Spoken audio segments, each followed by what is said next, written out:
Have you ever felt this way?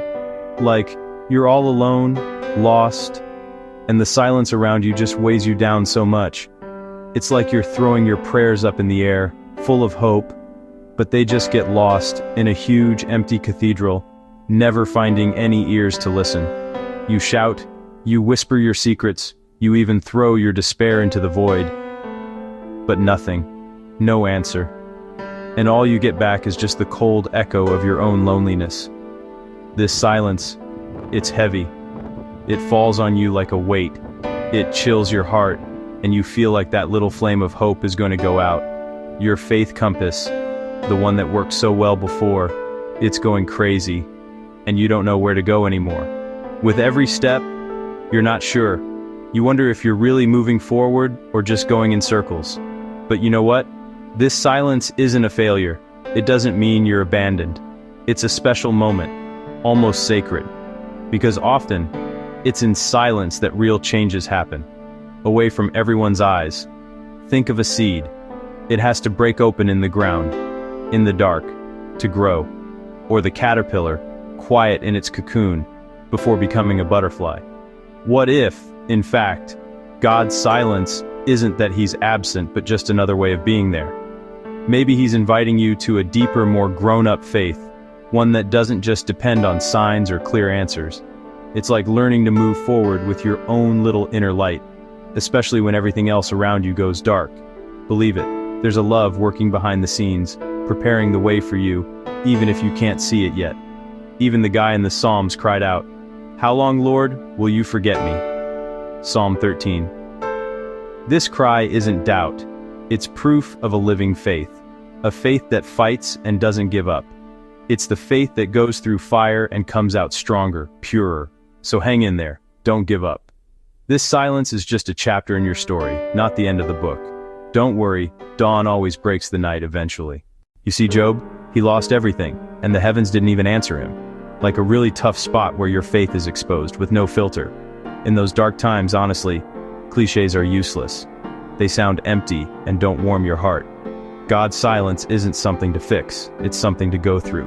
It's like he's telling you, trust me, even if you don't understand everything. Imagine a potter. He presses, he turns, he shapes. Sometimes it hurts, but every movement matters, even if all you want is for it to stop. As Isaiah says, we are the clay and you are the potter. We are a work in progress, in his hands, even if we don't see the result yet. His silence doesn't mean he doesn't care. It's just that he's fully focused on his work, concentrated on you, like an artist on their painting. You know, a cathedral at the beginning is just a hole and a mess. You don't see the plan that's being prepared behind it. But beneath the surface, we're laying the groundwork. The solid foundations that will last forever, even if no one sees them. God digs, he removes what isn't stable in us, and he builds something solid, something real, on the rock of his faithfulness. His goal isn't just to quickly relieve us, it's to take us far, toward something great, even if we don't see it right away. Waiting isn't wasted time. It's how we learn patience, true perseverance. Silence is the secret place where our roots dig deeper, searching for life even when everything around is dry. David, Job, they've been through this before.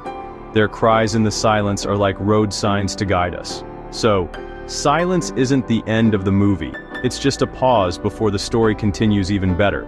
It's the necessary chapter before the revelation, before experiencing something even stronger with God. Sometimes you feel like the well is dry and God, well, he's not answering. Radio silence.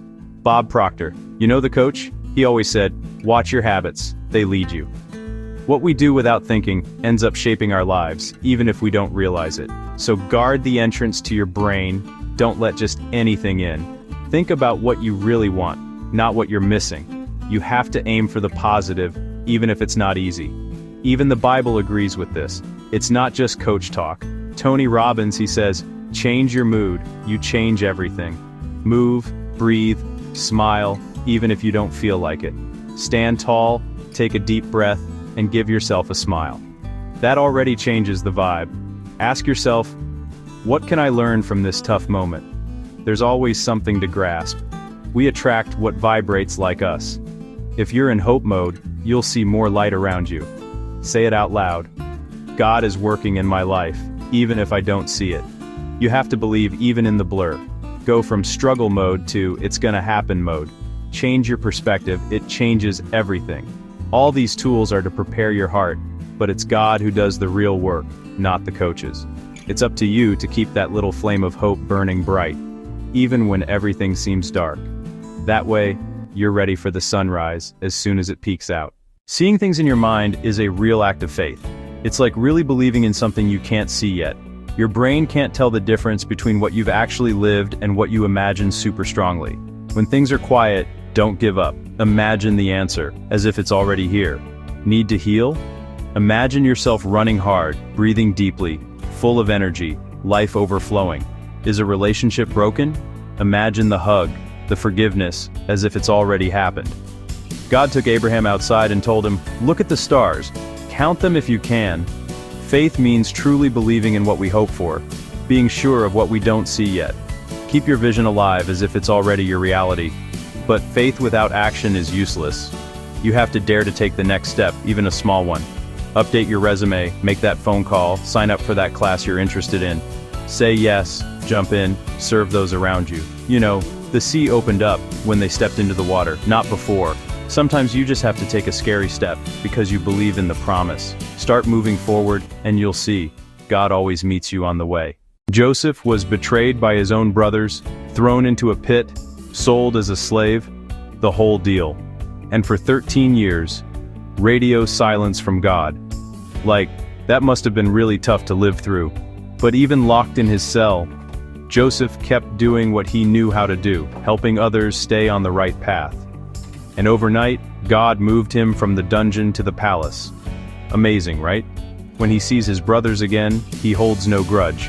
He tells them, "You meant to harm me, but God turned it all around for good to save many people." Like Joseph, our faith is tested when things get rough. That's when we see if our anchor really holds. This anchor is faith, not hooked onto what's happening around us, but onto God, and that doesn't move. Holding on is a choice we make every moment, even when we don't feel like it. Our emotions, they come and go, like waves. But God is the rock, He doesn't move. So, surround yourself with things that make you feel good, books that inspire you, friends who share your faith. Protect your heart from everything that weighs you down and makes you lose hope. Stop trying to control everything. God handles the timing, and it's always perfect. And what if His silence just means He trusts you? Like a dad watching his child take their first steps, ready to step in but letting them try. He whispers to you, "I've taught you, I've equipped you, I've given you my spirit. Now go for it, it's your turn to play." Move forward keeping the promise in mind, even if you don't feel anything in the moment. This silence isn't a scary emptiness, it's a sacred space where love and trust can grow. If this message spoke to you, put an amen in the comments, like, subscribe, and share this video with someone who needs hope. Don't wait for YouTube notifications. Visit our channel every day because we put out daily tips to help you move forward quickly.